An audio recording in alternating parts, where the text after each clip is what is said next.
Hello everybody and welcome back to part 2 of my Spechie rant. In part 1 I covered her unwarranted sense of entitlement and self-importance, her massive ego, how she handles criticism, and her hypocrisies and contradictions.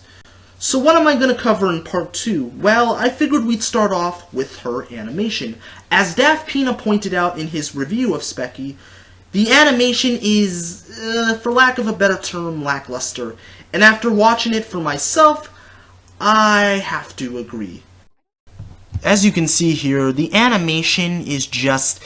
It's not good. To be fair, it's not the worst looking animation I've ever seen, but compared to other storytime animation channels like The Odd Ones Out, Jane and the Animations, Domix, Swoozy, and Let Me Explain Studios, her animation in comparison is quite bad. Seriously, it is shocking how bad it is.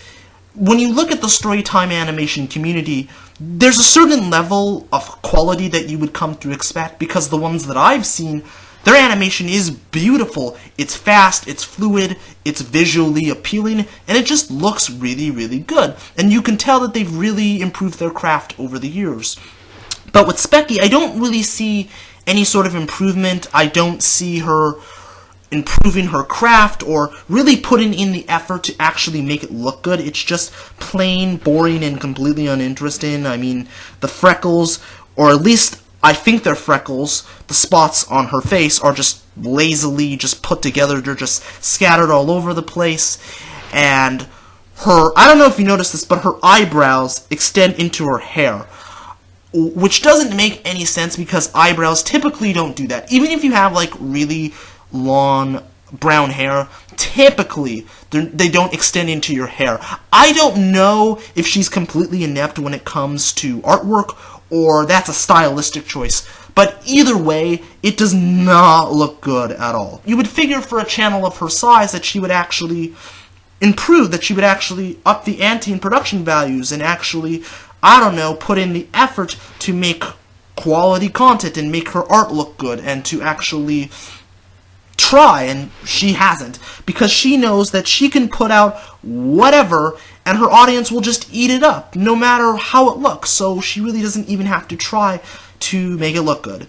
Now, I know this seems pretty asinine to say because I can't draw or animate for shit, but you don't need to be an artist or animator to criticize lackluster animation. I mean, if it looks lackluster, it looks lackluster. End of story. You just got roasted! Yeah! Another problem that I have with her videos is just the condescending nature. For example, she made this comment in My Art Teacher Hated Me that I completely missed the first time around. Honestly, I don't know why she hated drawing so much. Probably because she couldn't do it. Her talent was cutting shapes out of paper. Cool stuff, but that's arts and crafts, sweetie. It doesn't take much skill. Drawing is where real passion and effort goes. There is so much wrong with that statement that it makes my eyes bleed. Let me break it down.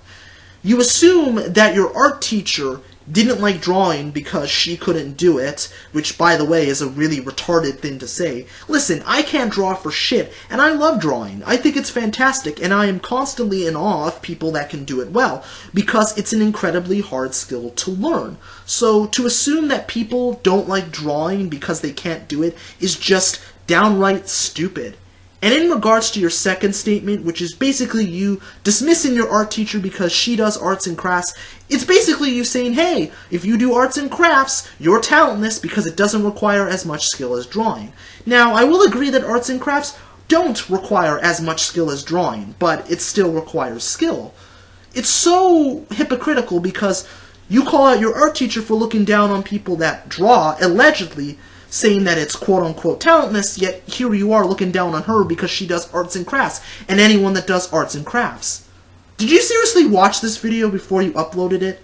Because if you did, you would have been able to catch all of the flaws, contradictions, and downright hypocrisies, because this shit really doesn't add up.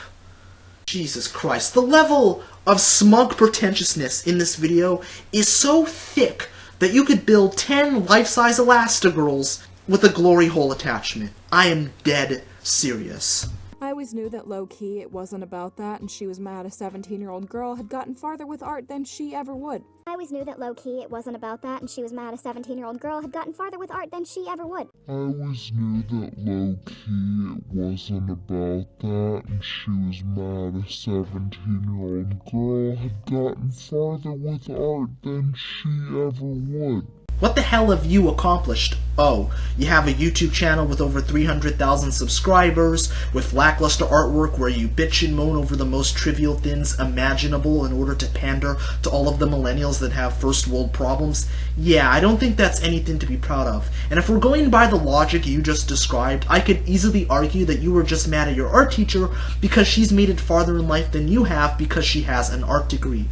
Do you see how stupid that sounds? Listen, just because you accomplish something does not make you better than everybody else. You're not suddenly mis-fucking-important because you can draw well. Seriously, get over yourself. One more question. Jevin11 asks, what is my real name?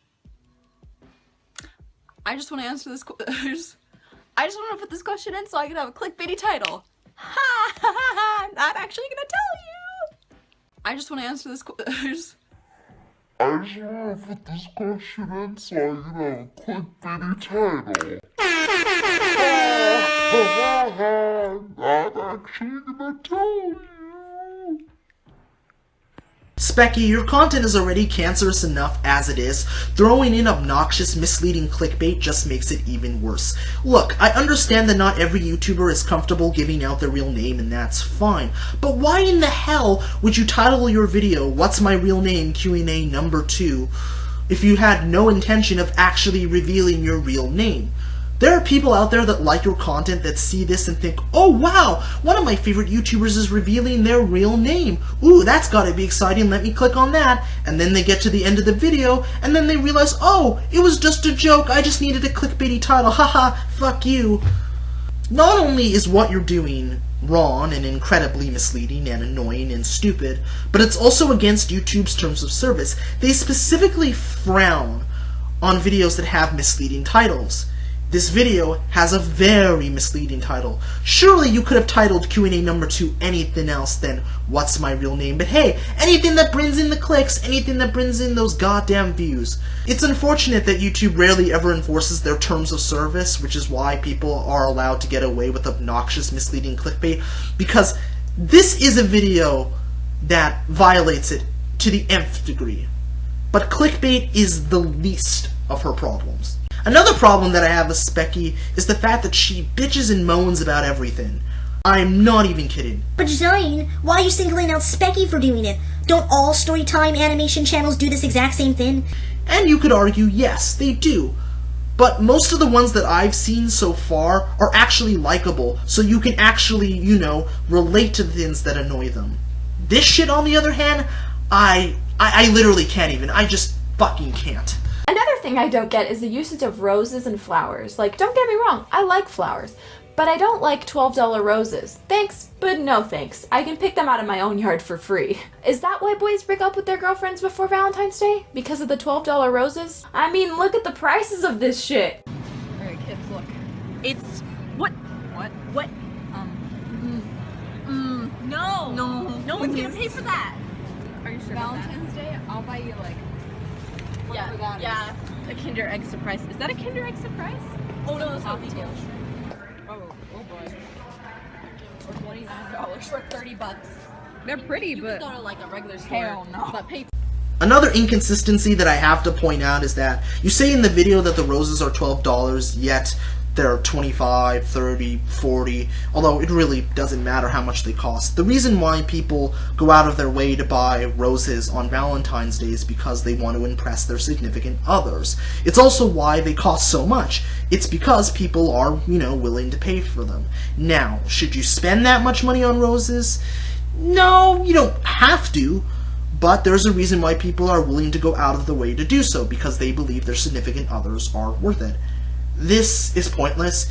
It honestly just feels like complaining for the sake of complaining, and you could argue that this show is exactly that, but I try to ensure with every episode that there's some kind of a point. This has no other point other than to pander to all the single people that are alone on Valentine's Day. And those couples who constantly gotta rub it in your face, like, oh, I'm buying my girlfriend a heart pendant for Valentine's Day. What are you getting yours? Oh, wait, you don't have one? Okay, but at least I don't have to spend $100 on cheap chocolates and fake diamonds to keep my relationship from falling apart. This is another annoying thing story time tellers, animated or otherwise, tend to do. They tend to overly exaggerate situations to make them worse than what they actually are. And this video is a really good example of that. You're basically saying, oh, couples rub in your face that they're in a relationship and they're together and you're alone. Ha ha ha, you don't have a relationship, you're single and alone. Fuck you, you're gonna die alone, you fat, pathetic, worthless piece of shit. Most couples don't do that. You and me both know that that is not the case. One, it's unnecessary, and two, it's a really obnoxious and shitty thing to say to somebody. What Spechie is doing is overly exaggerating the situation to make it worse than what it actually is, because, you know, it makes it more hashtag relatable. She's essentially pandering to all of the people that are single and alone on Valentine's Day. It is so incredibly obvious that she might as well have an arrow sign pointing to say, hey, I'm pandering to you, I am pandering to you so you don't feel alone. That's basically what she's doing. And it's just kinda sad and really fucking pathetic. It really feels like she's essentially shitting on those that are in relationships and that enjoy Valentine's Day because she's single and alone and because she can't find anyone, which really isn't surprising considering her toxic personality.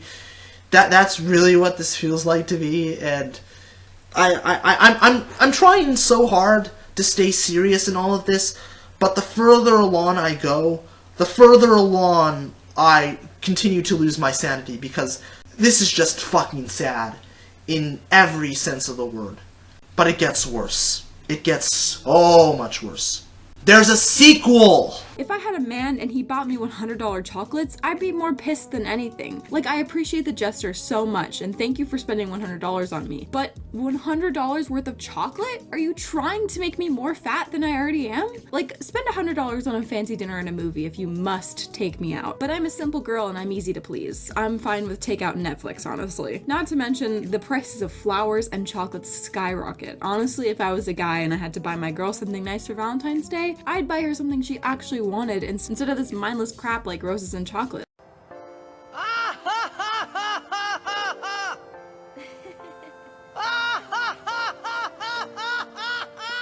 I find your first statement to be quite laughable because you literally say this in Cringe Factor. So Max, right? Max had a crush on me for 2 years. Now Max, I would have never dated him. I have standards, okay? I mean, he's not a bad guy, but he's just... no. You said you had standards, but you don't make an effort to explain what those standards are, so it's intentionally vague whether or not you're easy to please. I honestly don't know because you don't make an effort to explain what your standards are. But in your second Valentine's Day video, you're saying, oh, I'm easy to please, guys. I don't really have standards. I'm easy to please. It's obvious that you're just changing your opinion to make it more hashtag relatable, so you can pander to all of the people that are single on Valentine's Day and who want to be told that they don't need to buy all of these extravagant things to impress their significant others. That's essentially what you're doing. Oh, and as for your whole rose and chocolate spiel, who cares? Who fucking cares? Like, seriously. If men or women want to spend over $100 on roses or chocolates, who cares? That's their money. They should be able to do whatever the hell they want with it. How the hell does any of it concern or affect you? Please let me know, because I would love to know that. It's for research purposes. I know I'm going to catch a lot of flack for being mean, but Spechie has built an entire career off of being mean and being real and telling it like it is, so hopefully she won't mind me being mean to her.